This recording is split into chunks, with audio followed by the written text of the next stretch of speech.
बोतल का नशा नहीं, पढ़ाई का नशा करना है। अब देखिए इस सवाल को कैसे बनाएंगे। इसमें जब तक तोड़ेंगे नहीं तब तक छोड़ेंगे नहीं वाला मेथड लगाना है। कैसे सर? 105 गुने 100 इसको लिख सकते हैं कि नहीं? 10,500 को लिख सकते हैं सर।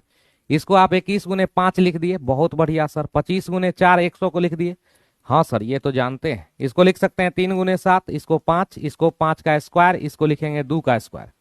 अब देखिए यहाँ पर 3 का कितना पावर है? 1, 3 है 1 बार और 7 भी है 1 बार, 5 है टोटल कितना बार? तो 3 बार है सर, और 2 है 2 बार। अब देखिए पावर में क्या करना है, पावर में जितना रहेगा ना उससे 1 बढ़ा के गुना करिए। यहाँ भी पावर में जितना रहे उससे 1 बढ़ा के, उससे 1 बढ़ा के, उससे 1 बढ़ा के। 2 दूना 4, 4 चौका 16, 48। ऑप्शन बी आपके लिए भी एक क्वेश्चन यहाँ पर है। देखिए इसका आंसर जल्दी से कमेंट सेक्शन में लिखिए। मिलते हैं अगले वीडियो में, तब तक के लिए जय हिंद।